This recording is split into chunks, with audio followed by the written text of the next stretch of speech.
اب بہت سی آیات ایسی ہیں جو قرآن میں آئی پہلے تھی، مصداق ان کا بعد میں آیا۔ اب آئیے حضرت عباس قرآن سے شروع کرتے۔ ایک نبی گزرا ہے جس کا نام ہے شموئیل، یہ اللہ کا نبی تھا، بوڑھے ہو چکے تھے۔ اس دور کا کافروں کا بادشاہ جالوت تھا۔ قوم نے آ کے اللہ کے نبی جناب شموئیل سے کہا کہ آپ ہمارے لیے کوئی بادشاہ مقرر کریں۔ نبی آپ ہیں لیکن کوئی ہمارے لیے بادشاہ بنائے۔ اللہ کے نبی نے اللہ سے دعا مانگی، میرے اللہ میں بوڑھا ہو چکا ہوں، میں میدان جنگ میں جا کے لڑ نہیں سکتا۔ یہ قرآن میں پوری کی پوری کہانی موجود۔ میرے اللہ مجھے، میری قوم ایک بادشاہ چاہتی ہے جو کفار سے لڑے، میں کسے اپنا بادشاہ بناؤں، کس کو اپنے لشکر کا سالار بناؤں؟ خدا کی آواز آئی، تم اپنا لشکر بناؤ، بادشاہ ہم چنیں گے۔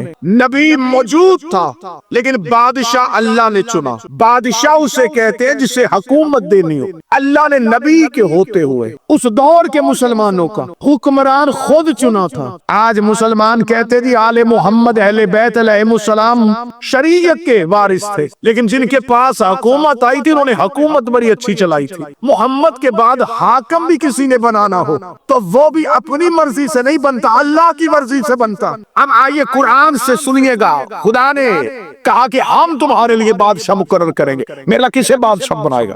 خدا نے قرآن میں کہا ان اللہ اصطفیٰ علیکم بسطم زادت فی العلم والجسم، بے شک اللہ نے چن لیا ہے تیری قوم کے لیے ایک ایسا بادشاہ جو جسم اور علم میں قوی ہے۔ ہم نے کفار سے لڑنے کے لیے جسے چنا ہے، اللہ کہتا ہم نے چنا ہے، اور چنا کس بنیاد میں ہے؟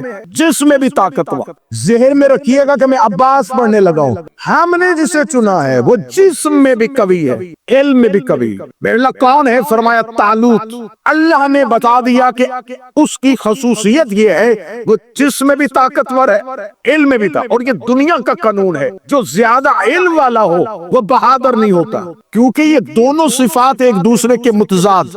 درود پڑھیے گا بلند آواز۔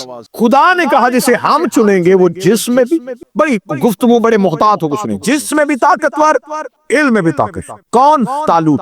اس دور میں ایک تابوت ہے جسے تابوت سکینہ کہا جاتا ہے، حضرت موسیٰ کے دور کا وہ تابوت تھا۔ دیوبندیوں نے بھی اپنی تفسیر میں اس تابوت کا ذکر کیا ہے کہ اس کے اندر تبرکات تھے، اور انہوں نے جو تبرکات لکھے ہیں وہ تفاسیر میں واضح طور پر لکھے ہیں۔ وہ جو تابوت سکینہ تھا وہ خود بھی تبرک تھا اور اس کے اندر بھی تبرکات تھے، خود بھی تبرک تھا، اس کے اندر بھی تبرکات تھے۔ اور دیوبندیوں نے بھی اپنی تفسیر میں لکھا ہے کہ جو تابوت سکینہ کے اندر تبرکات تھے وہ تبرکات کیا تھے؟ انہوں نے کہا اس کے اندر لوہے تھی، پتھر کی تختیاں تھی جن پہ تورات لکھی ہوئی تھی جو عرش سے آیا کرتی تھی۔ اگلی انہوں نے لکھا کہ اس میں حضرت موسیٰ کا پیرہن تھا، حضرت موسیٰ کا کرتا تھا، حضرت موسیٰ کی نالین تھی، حضرت موسیٰ کا عصا تھا۔ نبی کی نالین اور نبی کا کرتا تبرک تھا۔ جب خدا نے جناب شموئیل سے کہا کہ ہم نے تمہارے لیے چن لیا ہے بادشاہ، شموئیل نے اپنی قوم سے کہا کہ اللہ نے تمہارے لیے بادشاہ چن لیا ہے۔ کس کو؟ طالوت۔ قوم نے کہا طالوت وہ غریب شخص وہ ہمارا بادشاہ بنے گا؟ نہ نہ نہ نہ، یہ فیصلہ اللہ کا نہیں، اللہ ایسے کو کیسے چن سکتا؟ فرمائے طالوت کا نام اللہ نے لیا ہے اور اللہ نے اس کی خصوصیت بھی بتائی ہے، اس لیے اسے چنا ہے کہ وہ علم میں بھی طاقتور ہے، جسم میں بھی طاقتور۔ یقین کیجئے گا قرآن کی تفاسیر ممبر پہ لانے کے لیے تیار، قوم نے انکار کیا، انہوں نے کہا ہم طالوت کی اطاعت نہیں کریں گے، ہم طالوت کے پیچھے نہیں چلیں گے۔ جب شموئیل نبی نے کہا میرے اللہ تو نے وہی مجھ پہ کی ہے، تیرا مشورہ مجھ سے ہے، قوم میری بات ہم کہتے ہیں یہ اللہ کا فیصلہ نہیں ہے۔ خدا نے کہا ہم تیرے لیے آسانی کرتے۔ ان سے کہا وہ جو تابوت سکینہ جو ہم نے چھپا لیا تھا، فرشتے کاندھے پہ اٹھا کے جس کے دروازے پہ لے آئیں، وہ اللہ کا بنایا ہوا۔ قرآن میں یہ جملہ نہ ہو، قرآن منبر پہ خدا نے کہا میں تمہیں بتا دیتا ہوں کہ میرا بنایا ہوا کون ہے۔ وہ تابوت سکینہ فرشتے کاندھوں پہ اٹھا کے جسے ہم نے موسیٰ کے بعد چھپا لیا تھا، جس کے دروازے پہ لے آئے، قوم کو کہ ان کی اطاعت کر لینا، کیونکہ میں نے انہیں بادشاہ بنایا ہے، میں نے اسے بادشاہ بنایا ہے۔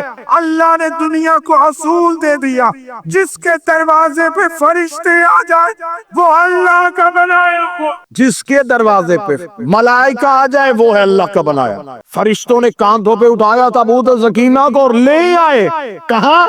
طالوت کے دروازے۔ متوجہ جی، طالوت نے مسلمانوں کے لشکر کی سربراہی کرتا ہوا جالوت کے مقابلے میں چل پڑا۔ جب لشکر لے کے چلا تو اللہ کا نبی شموئیل ساتھ، اللہ کے نبی نے بات کر رکو، لشکر لے کے جا رہے، کوئی علمدار چاہیے۔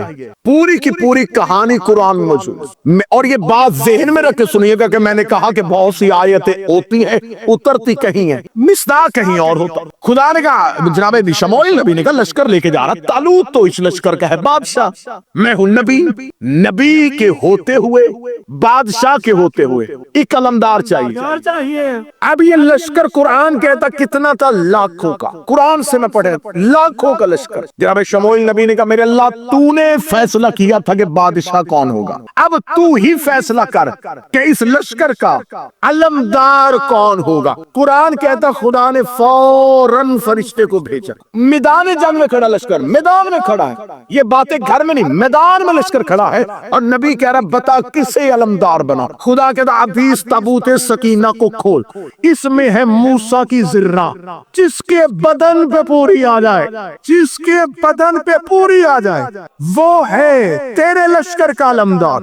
اب لاکھوں کا لشکر تھا، ایک ایک کو بلاتا، ذرہ پہناتا، کیسے فیصلہ کرتا کہ کس کو پہناؤں۔ کہنے لگا میرے اللہ یہ لاکھوں کا لشکر ہے، یہ لاکھوں کا لشکر ہے، مجھے بتا ذرہ کس کے بدن پہ پوری آئے گی۔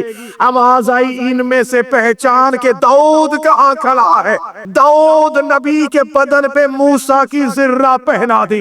آج مفسرین کہتے ہیں وہ لوہے کی ذرہ نہیں تھی، وہ معصوم کی ذرہ تھی، اور معصوم ہی کے بدن پہ پوری آنی تھی، اس لیے کہ داؤد آنے والا نبی تھا، اور نبی کا لباس نبی کو آتا ہے، معصوم کا لباس معصوم کو آتا ہے۔ زبان کھینچ اس بندے کی جو کہتا عباس کی عزت نہیں تھی، اگر عباس معصوم نہیں تھا، دین میں علی کی ذرہ، علی نے ذرہ حضرت عباس کو پہنائی تھی، یہاں کس نے پہنی؟ داؤد نے۔ اور اگلا جملہ بھی سن لینے کا ذہن بیدار ہے، جناب امیر المومنین جب علی نے میدان میں حضرت عباس کو اپنی ذرہ پہنائی تھی تو سامنے کھڑے ہوئے ایک صحابی نے کہا تھا یا علی عباس کے بدن پہ ذرہ پوری نہیں آئی، ایک بالشت لمبی ہے، ایک بالشت لمبی ہے۔ اتنا کہنا تھا عباس کا کتنی لمبی ہے؟ اس کا ایک بالشت۔ عباس نے لوہے کی ذرہ پہ انگلیاں ڈالی، عباس نے اتنی ذرہ کو اتارنا شروع کیا، دیکھ کے اس صحابی کا لوہا نرم ہونا، داؤد نبی کا موج فرمایا وہ ہمارا نام لے۔ اب یہاں پر دو طرح کی روایت ہے، یا صفین میں علی نے ذرہ پہنائی یا کرتا پہنا، دو طرح، یا ذرہ پہنائی۔ اب میں گزارش کروں گا، منت کروں گا مکتب تشیع کا ادنا سا طالب علم، مجمع میں بیٹھ کے دوسرے کے کان میں بات نہ کرنا، جو سوال وہیں سے اٹھنا سوال کر لینا، شک لے کے نہ جانا۔ حضرت عباس کی عصمت پڑھنے لگاؤ۔ اب یہاں تک جملے وہ تھے جو برداشت آسانی سے ہو جانے۔ اب آپ کی مجھے تائید بھی چاہیے، ایک عالم دین مجلس میں موجود بھی اور قرآن بھی آج منبر پہ ہے۔ اب اگلے جملے جو ہے نا اس کے لیے جیسے وہ جہاز ہلکا سا بھی ڈولنا شروع ہونا تو اناؤنسمنٹ ہو جاتی ہے کہ سیٹ بیلٹ باندھ لے، کس لیے ہوتی ہے؟ حفاظتی تدابیر۔ اب اگر تھوڑا سا بھی عقیدہ ڈولے تو توکل کی سیٹ بیلٹ باندھ لینا۔ اب اس سے آگے عباس پڑھنے لگا، ابھی تو میں نے وہ آیت پڑھی نہیں جو عباس کے لیے آئی تھی۔ یہ چلے گئے ادھر سے کون آیا؟ کافروں کا جالوت، مسلمانوں کا طالوت۔ یہ کچھ نام ایسے ہیں اسلام میں جو ملتے جلتے ہیں، حبیل اور قبیل، ہم پلہ ہم وزن اور ایک جیسے ہیں۔ اس میں لوگ پریشان ہو جاتے ہیں، پتہ نہیں اب اس میں سے غلط والا کون سا تھا۔ میں تھوڑی سی نشانی، قابیل جس میں قاتل والی کاف ہے نا وہ قبیل ہے، اور جس میں جاہل والی جیم ہے نا وہ جالوت ہے۔ اب یہ نشانی پکی رکھ لینا، قاتل اور جاہل، اس کو ذہن میں رکھ لیتے۔ ادھر سے جالوت آ گیا، ادھر سے طالوت آ گیا۔ ادھر طالوت مسلمانوں کا بادشاہ، کس نے بنایا؟ اللہ نے، ساتھ اس کے داؤد، لشکر کا علمدار۔ خدا نے قرآن میں کہا کہ اپنے لشکر سے کہے تابوت کو آگے لے کے چلے تاکہ یہ لشکر فتح یاب ہو جائے. لشکر کی فتح اللہ نے یہ نہیں کہا ان سے کہ تلواریں اٹھا کے چلے, نیزے نکال کے چلے. فرمائے فتح چاہتے ہو تو انہیں کہ تابوت کو آگے لے کے چلے. یہ تابوت ہے ان کی فتح کا نشان. تابوت آگے چلانا اس کا مطلب ہے اس تابوت کے پیچھے چلو, اس کو پیچھے نہ چلانا, اس کے پیچھے چلو. اگر تم چاہتے ہو تمہارا لشکر فتح یاب ہو جائے تو اس تابوت کو آگے چلانا. پوچھو مولویوں سے اس تابوت میں کیا تھا؟ کہتے موسیٰ کا جوتا تھا. اللہ نبی کا جوتا آگے چلائے تو لشکر فتح یاب ہو جائے, اور کربلا میں عباس کا علم آگے چلے. میرا سوال ہے, فتح تو اللہ دیتا ہے, تابوت مسیح لائے, کس چیز کا بنا ہوگا؟ لکڑی کا بنا تھا نا. اور کہتے ہیں کہ وہی تابوت ہے جس میں موسیٰ کی ماں نے موسیٰ کو رکھ کے بہایا تھا. یہ وہی تابوت ہے جسے اللہ نے عزت کی علامت بنایا, فرچایا, اور اسی تابوت کی وجہ سے طالوت کے لشکر کو فتح دی تھی. کہتے اس تابوت کی عزت یہ تھی, اس پہ رکھ کے نبی موسیٰ کی ماں نے موسیٰ کو نیل کی لہروں کے حوالے کیا تھا. اس کا مطلب اس لکڑی کے صندوق کی عزت نہیں ہے, عزت تھی کہ اس نے نبی کو بچایا تھا, اس نے نبی کو بچایا تھا. جو لکڑی کا صندوق نبی کو بچا لے وہ مشکل کشا ہو سکتا ہے, اور جو ابو طالب محمد کا بچا. ڈاکٹر صاحب آپ آ جائے ہیں, 5ویں دن آپ آئے ہیں, اب بھی وہ آیت آئی نہیں. دونوں لشکروں کا آمنا سامنا ہو گیا ایک دریا پہ, ایک نہر پہ. اب قرآن کی آیت ہے, خدا قرآن میں کہتا ہے سورہ مبارکہ البقرہ, خدا کہتا ہے جب یہ دونوں لشکر ایک نہر میں پہنچے خدا نے فوراً پھر فرشتے کو بھیجا. خدا نے کہا ان اللہ مبتلیکم بالنہر, ہم تمہیں آزمائیں گے ایک نہر کے ذریعے سے. اب میری مجبوری ہے کہ مجھے سینے کا زور میرا نہیں لگ رہا بیماری کی وجہ, میں کوشش کر رہا ہوں کہ میں آپ تک ویسے پہنچاؤں عباس جیسے حق بنتا ہے. یقین کریں میرا بدن تڑپ رہا ہے کہ مجھے ویسے عباس پڑھنا چاہیے. کہتا ہم تمہیں آزمائیں گے ایک نہر کے ذریعے سے, ایک ان اللہ مبتلیکم بنہر, ہم تمہیں آزمائش میں ڈالیں گے ایک نہر کے ذریعے سے. فمن شرب فلیس منی, جس نے اس میں سے پانی پی لیا وہ ہم میں سے نہیں ہے. وَإِنْ اغْتَرَفَتْ غُرْفَةً بَيَّتَ, جس نے چلو میں پانی بھرا اور پیا نہیں وہ مجھ میں سے. کہاں چلے گئے جو قرآن سے عباس سننے آئے تھے؟ خدا کہتا ہم تمہیں آزمائیں گے ایک نہر کے ذریعے سے, جس نے اس میں سے پانی پیا وہ مجھ میں سے نہیں. اور آگے خدا کہتا جس نے چلو میں پانی لیا اور دریا پہ مارا اور پھر بھی نہ پیا وہ مجھ میں سے ہے, وہ مجھ میں سے ہے.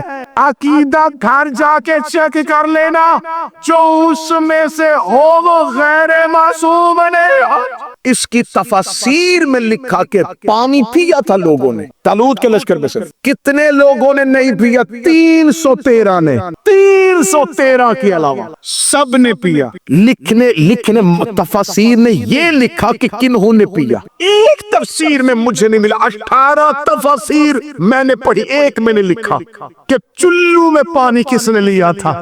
اللہ نے آیت بھیج دی, مصداق اس دور میں نہیں ملا, آیت وہی کی وہی کھڑی رہ گئی کہ کون بنے گا اس آیت کا مصداق, کون بنے گا اس آیت کا مصداق. محرم کو غازی نے فرات میں گھوڑے کو ڈالا, عباس نے چلو میں پانی لیا, فرات کے منہ پہ مارا. عباس پانی پینے نہیں گیا تھا, قرآن کی آیت بتانے گیا. ورنہ جس کے گھوڑے کے سموں سے پانی نے چھو لیا تھا عباس چلو میں پانی نہ لیتا. آج قرآن کی ایک آیت بغیر تفسیر کے رہ جا. جیسے خدا نے مبالے میں کہا تھا ہم بھیجیں گے سچوں کو اور لعنت بھی بھیجیں گے. جب اللہ کو پتا تھا کہ نجران کے عیسائیوں نے مباہلہ کرنا ہی نہیں تو لعنت کس کے لیے بھیجی تھی؟ چل ہمیں نہیں پتا تھا کہ شاید یہ واپس چلے جائیں گے. میرے اللہ تو جانتا تھا, تو نے لعنت کیوں بھیجی ہے؟ فرمایا ان کے لیے کب بھیجی تھی؟ لعنت وہی کھڑی تھی, لعنت انتظار کر رہی گئی تھی کوئی ان کے مقابلے پہ آئے. نجران کے عیسائی لعنت کو نہیں لے کے گئے, لعنت وہی کی وہی رک گئی. مجھے قرآن کی پائے بسم اللہ سے لے کے سینے والناس تک ایک آیت نہیں ملی, ورنہ قرآن کی آیت ناسخ بھی ہے منسوخ بھی ہے. اللہ کو جو حکم دیتا تھا پھر انہیں روک لیتا. اسی آیت میں نہیں ملا کہ خدا نے اس آیت کو واپس پلٹا لیا ہو, لعنت کو رحمت بدل دیا ہو. وہ لعنت وہی کی وہی کھڑی تھی, تو پھر وہ لعنت گئی تو گئی کہاں؟ دن لمحوں میں بدلے, لمحے مہینوں میں بدلے, مہینوں سالوں میں بدلے. محمد کی بیٹی دربار میں آگے, بی بی دربار میں حق لینے نہیں آئی تھی, وہ پہلے والی لعنت واپس پہنچا. اب میں لفظ اچھا کہ حق صرف حق لینے نہیں آئی, حق دینے بھی آئی تھی. صرف حق لینے نہیں آئی, حق پہنچانے بھی آئی. آیت وہی کھڑی تھی اگر عباس کا گھوڑا فرات میں نہ تھا. معصوم کو غسل سوائے معصوم کے کوئی نہیں دیتا. معصوم کے بدن میں کچھ ایسے راز ہوتے ہیں. وصیت رسول کی, یا علی مجھے غسل تم دینا, خبردار کسی کو پردے کے اندر نہ آنے دینا, ورنہ جو بھی آئے گا اندھا ہو جائے. بدن عصمت میں وہ اللہ کے راز ہوتے ہیں جو سوائے معصوم کے کوئی دیکھ نہیں سکتا. عباس معصوم نہیں تھے تو حسن کے جنازے میں کیوں شریک تھے؟ غسل حسن میں سجاد کے ہوتے ہوئے